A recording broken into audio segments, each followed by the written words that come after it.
Next chapter हम पढ़ेंगे पृथ्वी की संरचना, स्ट्रक्चर ऑफ अर्थ। इसको भी हम बुक के माध्यम से पढ़ेंगे, ज़्यादा सही रहेगा। पृथ्वी की सूर्य से दूरी लगभग 15 करोड़ किलोमीटर है। इस दूरी को खगोलीय मात्रक भी कहते हैं। सूर्य की दूरी कितनी है पृथ्वी से, या पृथ्वी की सूर्य से दूरी कितनी है? लगभग 15 करोड़ किलोमीटर है। इस दूरी को क्या कहेंगे? खगोलीय मात्रक। पृथ्वी निरंतर गतिशील रहती है। यह अपनी धुरी पर एक दिन में पूरा चक्कर लगाती है। अपने अक्ष पर 24 घंटे में पूरा चक्कर लगाती है, एक दिन में पूरा चक्कर लगाती है। इससे दिन रात होते हैं। जिस भाग पर सूर्य का प्रकाश गिरता है वहाँ दिन, व शेष भाग में जहाँ सूर्य का प्रकाश नहीं गिरता रात होती है। पृथ्वी एक वर्ष में सूर्य का एक चक्कर लगाती है। सूर्य के चारों तरफ एक चक्कर लगाने में पृथ्वी को कितना समय लगता है? 365 दिन का समय लगता है लगभग।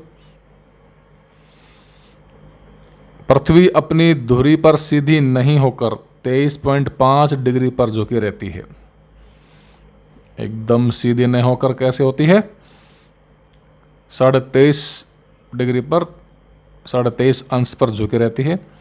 इसी कारण सूर्य उत्तरायण, दक्षिणायन व पृथ्वी पर ऋतुएं होती हैं, और ये गुण पृथ्वी को जीवन की दृष्टि से खास बनाते हैं। तो 23.5 डिग्री पर झुकी रहने के कारण ही सूर्य की स्थिति कैसे होती? कभी उत्तरायण होती है तो कभी दक्षिणायन। 6 महीने सूर्य उत्तरायण में और 6 महीने दक्षिणायन में होते हैं, और इसकी वजह से ये 23.5 डिग्री पर झुकने से और क्या होता है? ऋतुएं बनती हैं। नेक्स्ट, पृथ्वी की उत्पत्ति व विकास। पृथ्वी की उत्पत्ति कैसे हुई, इस विषय में ठीक से कुछ भी नहीं कहा जा सकता, सटीक जानकारी तो नहीं है। पृथ्वी सौर परिवार का सदस्य है। सौर मंडल में 8 ग्रह होते हैं।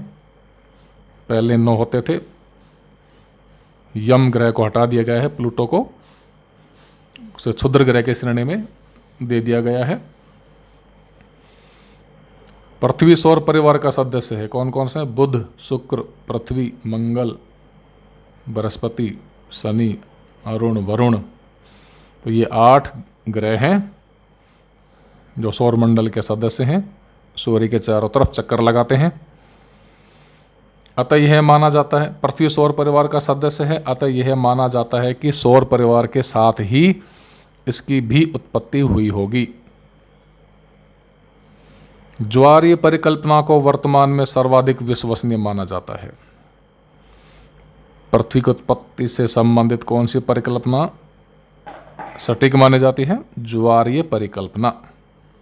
इसको सबसे ज़्यादा विश्वसनीय माना जाता है।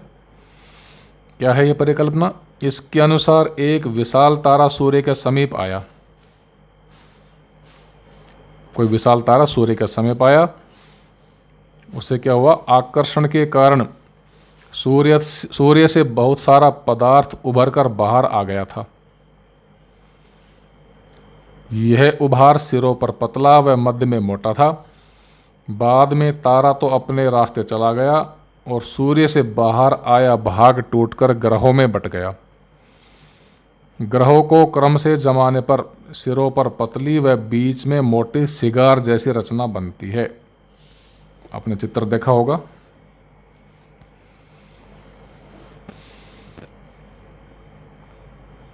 पृथ्वी का जन्म लगभग 4.5 अरब वर्ष पूर्व हुआ था। पृथ्वी की उम्र ब्रह्मांड की उम्र की 1/3 है। प्रारंभ में पृथ्वी बहुत गर्म थी। इसके घूमने की गति भी बहुत तेज थी।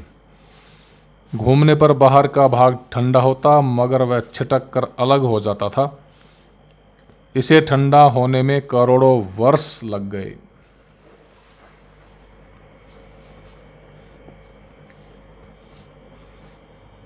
ठंडे होते समय भारी तत्व गहराई में चले गए। वह हल्के तत्वों से सतह बनी। जो भारी तत्व थे वो चले गए गहराई में, और हल्के तत्व ऊपर आ गए। उनसे क्या बनी? सरफेस बनी पृथ्वी की। शेष बची गैसों से वायुमंडल बना। जीवन उत्पत्ति के बाद उनके प्रभाव से और परिवर्तन हुए। पृथ्वी को विश्व अथवा वर्ल्ड भी कहा जाता है। पृथ्वी के कुछ कम प्रचलित नाम, पृथ्वी को विश्व भी कहते हैं, और कम फेमस नाम क्या है? भूमि, गए व टेरा भी हैं। पृथ्वी सौरमंडल में व्यास, द्रव्यमान और घनत्व की दृष्टि से पृथ्वी सौरमंडल में व्यास, द्रव्यमान और घनत्व की दृष्टि से सबसे बड़ा पार्थिव ठोस है, सबसे बड़ा पार्थिव ग्रह है। कौन? पृथ्वी। किसमें? सौरमंडल में। नेक्स्ट है पृथ्वी की संरचना। सूर्य से अलग होने के तुरंत बाद पृथ्वी उबलते हुए द्रव के गोले की तरह रही होगी। जब सूर्य से अलग हुई तो एक उबलता द्रव का गोला जैसा, गोले जैसे रही होगी। बनने के बाद बहुत लंबे समय तक पृथ्वी का अधिकांश भाग तरल ही बना रहा था। इसका एक कारण यह रहा कि अंतरिक्ष के पिंड इससे टकराते रहते थे। तो सूर्य से जब अलग हुई तुरंत बाद उबलते हुए द्रव के गोले की तरह रही होगी, और बहुत लंबे समय तक पृथ्वी का ज़्यादातर भाग कैसा था? लिक्विड के रूप में रहा होगा। इसकी एक वजह यह भी है कि पृथ्वी से अंतरिक्ष के पिंड टकराते रहे थे। अंतरिक्ष से जो पिंड आते हैं पृथ्वी से टकराते रहे, जिससे ये लिक्विड ही बनी रही अधिकांश सतह।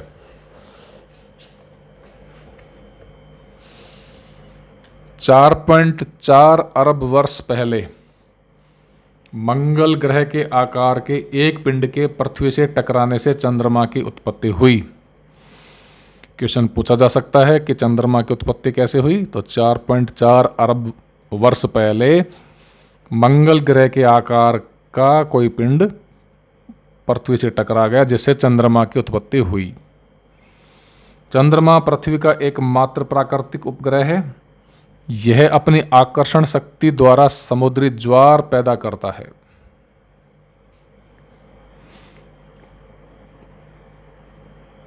समुद्र में पानी पर चढ़ता है, ज्वार नीचे जाता है तो भाटा। पृथ्वी को अपनी धुरी पर यह अपनी आकर्षण शक्ति द्वारा समुद्री ज्वार पैदा करता है। कौन? चंद्रमा की बात हो रही है। और पृथ्वी को अपनी धुरी पर ठीक से झुके रहने में मदद करता है। पृथ्वी के घूर्णन को धीमा करता है। पृथ्वी के ठंडा होने पर बनी चट्टानें कुछ हल्की व कुछ भारी थी।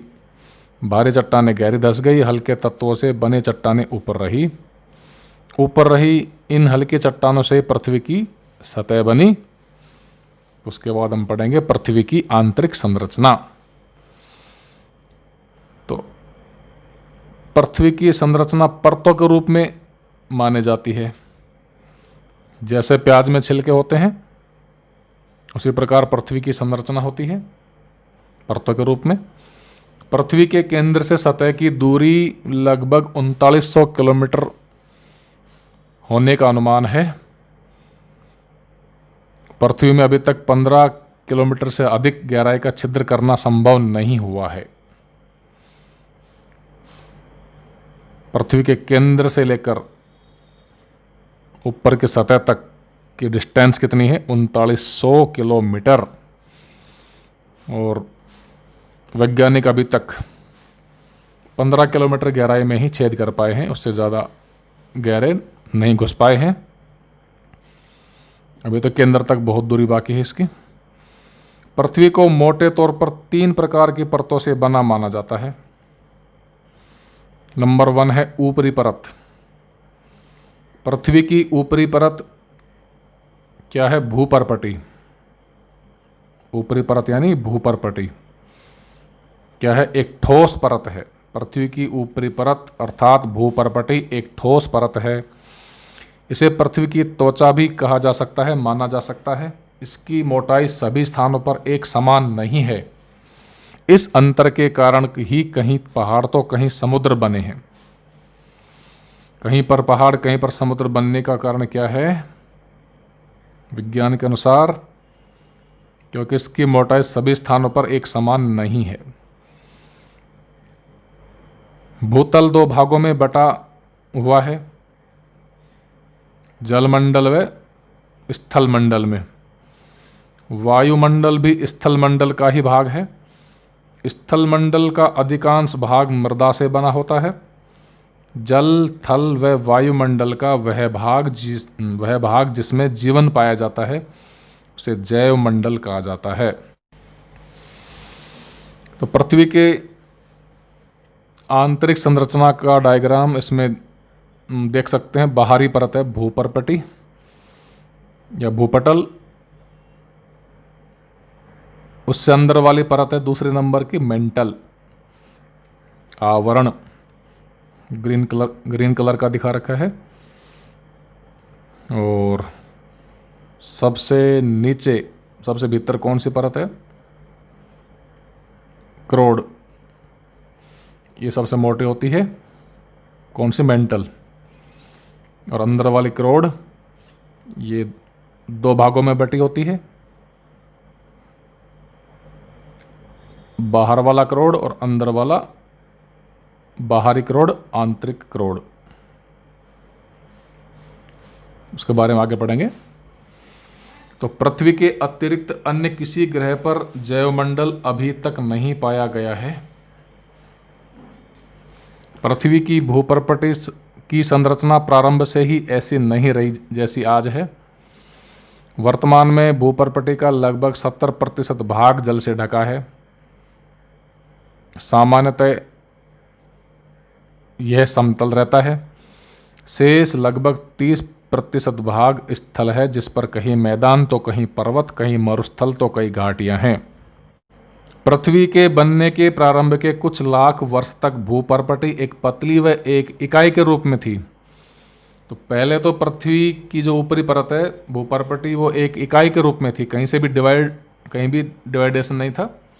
जैसे ये बुक का पेपर है हमारे पास पूरा का पूरा, इसमें कहीं कोई डिवाइडेशन नहीं है कि इधर से कोई लाइन खींची हुई है या कहीं से कोई कटाव दिख रहा हो, ऐसा कुछ नहीं है। लेकिन जैसे यदि पेन को मैं थोड़ा दबा के चलाऊंगा कुछ तरफ से, ऐसे ऐसे किसी भी तरफ से दबा कर चलाने से क्या होगा, ये पन्ना फटने को हो जाएगा पेपर, और इसमें हमें कुछ भाग दिखाई देंगे, लाइनें खींची हुई दिखाई देंगी, गहरा चलाने से फटने को हो जाएगा। तो ऐसे ही पहले पृथ्वी की भूपर्पटी एक इकाई के रूप में थी, उसमें कहीं कोई डिवाइडेशन नहीं था। लेकिन पृथ्वी के ठंडा होने पर, जैसे कई बार देखा होगा बारिश के दिनों में चिकनी भूमि सूखने के बाद उसमें दरारें पड़ जाती हैं, तो ऐसे ही पृथ्वी के ठंडे होने के साथ ही भूपर्पटी विशाल चट्टान खंडों में बदल गई। इन विशाल चट्टान खंडों को ही विवर्तनिक प्लेटें कहा जाता है। ये पूछा जा सकता है विवर्तनिक प्लेटें क्या होती हैं। महाद्वीप इन्हीं विवर्तनिक प्लेटों पर स्थित है। विवर्तनिक प्लेटें धीरे धीरे खिसकती रहती है। इनके खिसकने की गति हमारे नाखूनों के बढ़ने की गति के बराबर आंकी गई है। हमारे नाखून जिस गति से बढ़ते हैं उतनी ही स्पीड क्या है, महाद्वीपों के खिसकने की गति है, विवर्तनिक प्लेटों के खिसकने की गति है। प्रारंभ में जब विवर्तनिक प्लेटें हल्की थी तो इनकी स्पीड तेज थी खिसकने की। अब गति कम है। पृथ्वी की सतह पर इस प्रकार की 29 विवर्तनिक प्लेटें पाई गई हैं। पृथ्वी की दूसरी परत को मेंटल कहते हैं। ये ग्रीन कलर की दिखा रखी है। यह सबसे मोटी परत है। यह अधिकांशतः गर्म पिघली चट्टानों से बनी है। इन सिलिकेट चट्टानों में लोहे व मैग्नीशियम की मात्रा भूपर्पटी की तुलना में अधिक होती है। इसमें उबलते हुए द्रव की तरह बुलबुले उठते रहते हैं। मेंटल पृथ्वी के मध्य भाग पर ऊपर नीचे होती रहती है। तीसरा भाग है केंद्रीय भाग। पीला प्लस रेड कलर का सा है। तो पृथ्वी का केंद्रीय भाग करोड़ सर्वाधिक गहराई पर होने के कारण सबसे अधिक गर्म होता है। पृथ्वी का केंद्रीय भाग क्या कहलाता है? करोड़ कहलाता है। पृथ्वी का केंद्रीय भाग करोड़, करोड़ क्या होता है? पृथ्वी का जो केंद्रीय भाग, इसको क्या कहते हैं? करोड़ कहते हैं, जो दो हिस्सों में बांट रखा है। तो पृथ्वी का केंद्रीय भाग करोड़ सर्वाधिक गहराई पर होने के कारण सबसे अधिक गर्म होता है। इसका तापमान 7000 डिग्री सेंटीग्रेड होने का अनुमान है। करोड़ के गर्म होने का कारण पृथ्वी के बनते समय अंदर रह गई उष्मा है। पृथ्वी बनी तब उसके अंदर उष्मा रह गई, जिसकी वजह से अंदर का भाग, अंदर का करोड़ कैसा है? बहुत गर्म है। करोड़ के धीरे धीरे ठंडा होने के प्रमाण भी मिले हैं। पृथ्वी के करोड़ को दो भागों में बांटा जाता है। अंदर वाला करोड़ ठोस माना जाता है तथा यह शुद्ध लोहे का बना है। कुछ वैज्ञानिकों ने इस भाग में सोना व प्लेटिनम होने की संभावना प्रकट की है। बाह्य करोड़ तरल है, जिसमें लोहा व निकेल प्रमुखता से उपस्थित हैं। वैज्ञानिकों का मानना है कि करोड़ स्थिर नहीं होकर पृथ्वी से भी तेज गति से चक्कर लगाता रहता है। करोड़ पृथ्वी का सबसे सघन भाग है। इसका घनत्व भूपर्पट की तुलना में बहुत अधिक होता है। पृथ्वी के चुंबकत्व का कारण भी क्या है? करोड़ ही है। तीसरी परत जो है करोड़, वो क्या है? पृथ्वी में चुंबकत्व का कारण है। पृथ्वी की रासायनिक संरचना उल्काओं के समान है, अतः पृथ्वी को भी एक बड़ी उल्का कहा जा सकता है।